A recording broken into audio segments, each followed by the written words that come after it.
Have you ever wondered what goes through the minds of lawmakers? Because let me tell you, sometimes it's a trip wilder than a rogue shopping cart rolling down a Portland street, which in Oregon is actually illegal.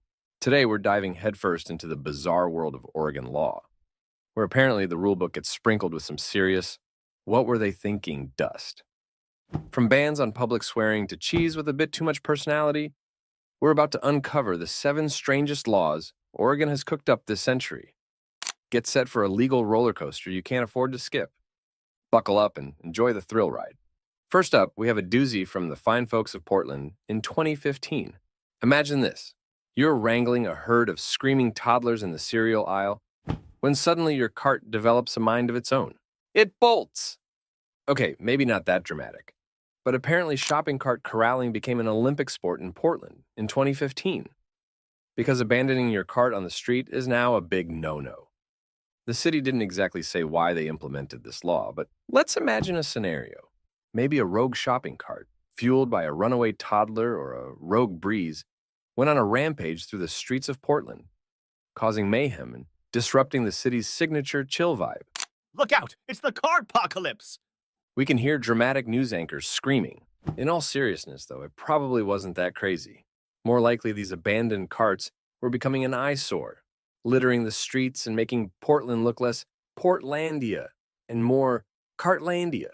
So the next time you're in Portland and your cart tries to make a break for it, just wrangle that metal beast back into line. Otherwise, you might get a friendly reminder from a shopping cart cop. Those exist, right?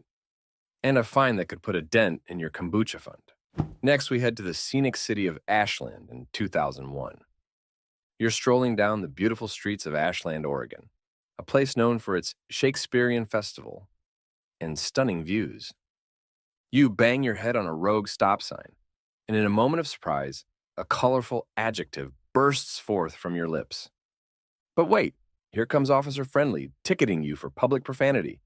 Apparently in Ashland, swearing is a big no-no since 2001. Now, we all understand keeping the peace, but let's be real.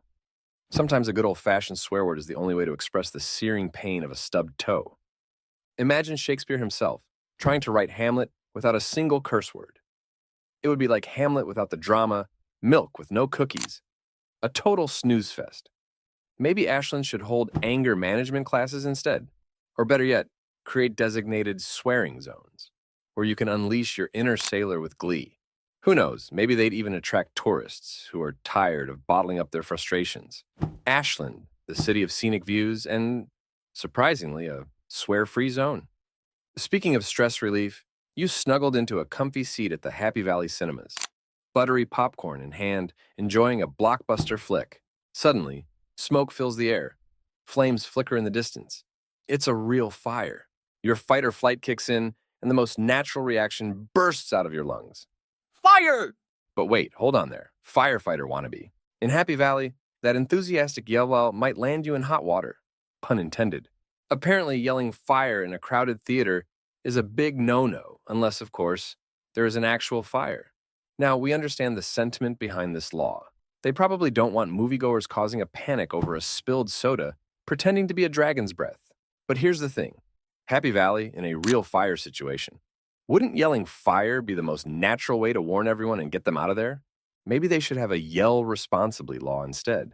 Like, hey, if there's a fire, yell fire responsibly. Don't be all dramatic, yelling like a banshee in a horror movie. Just a firm, clear fire will do the trick. See, Happy Valley? Not that complicated. Now go forth and enjoy your fire-free and yell-free movies. Try to picture this one, Mildred, a sweet old lady feeding crickets to her beloved pet Chompy. Chompy, you see, isn't your average poodle or parakeet. Chompy is a 3-foot-long alligator, Mildred's pride and joy. But Mildred, bless her heart, might have broken the law without even knowing it, because in Dufour, it's illegal to own an alligator exceeding 3 feet in length. Now, don't get me wrong, alligators are about as cuddly as a cactus, but 3 feet? It's oddly specific. Like someone measured a particularly grumpy gator one Tuesday afternoon and said, Nope, that's just too much Dufour for one reptile. We can only imagine the town council meeting. Mayor Johnson, Says one council member, adjusting his spectacles. we have a gator problem. Not a giant gator problem, mind you, but a medium-sized gator problem. And frankly, I will not tolerate anything longer than 3 feet terrorizing our prized petunias. The truth is, no one knows for sure why the 3-foot rule exists.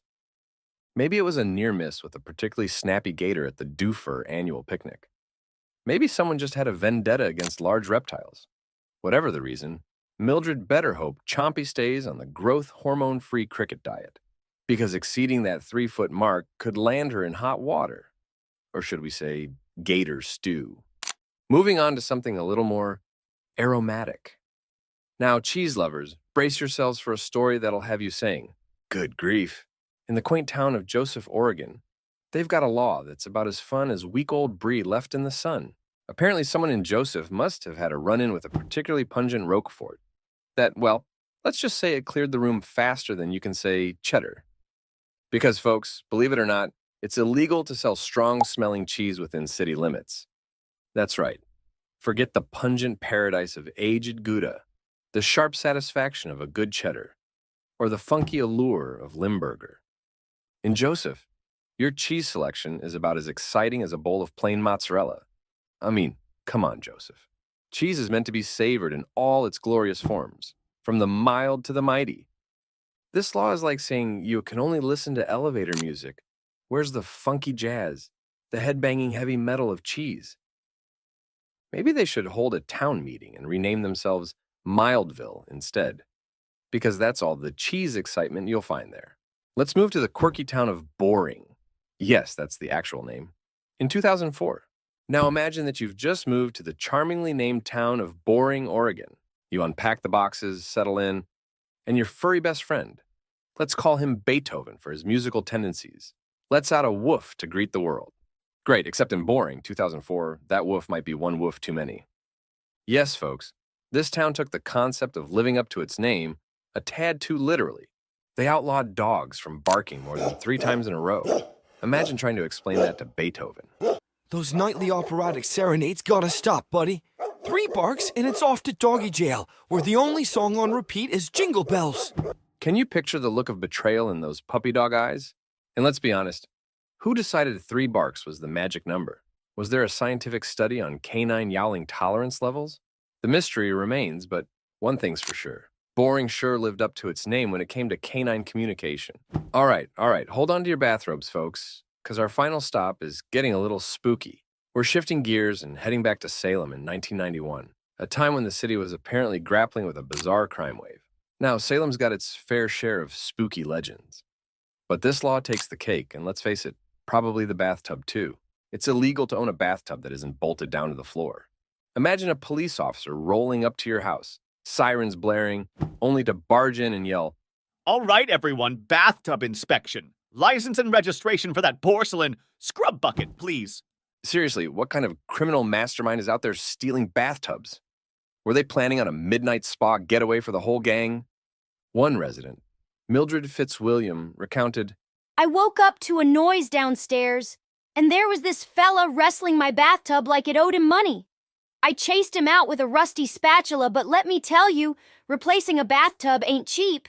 Thankfully, these days, bathtub thefts seem to be a thing of the past. Did the bolting down rule work? Well, let's just say there aren't news reports of rampant bathtub heists. So maybe those crafty criminals decide to switch to lighter loot. But hey, if you're ever in Salem and hear some suspicious clanging coming from your bathroom, you know what to do. Grab your spatula and defend your bathing sanctuary. So there you have it, folks. The strangest laws Oregon has to offer.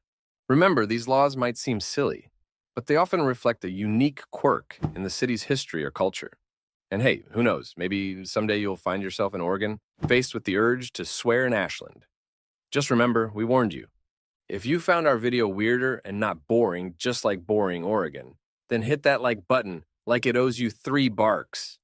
Don't be a rogue fortune cookie. Share this video with your friends. And to keep the legal weirdness flowing, subscribe for more wacky laws that'll make you wonder what they're smoking in those Oregon state offices.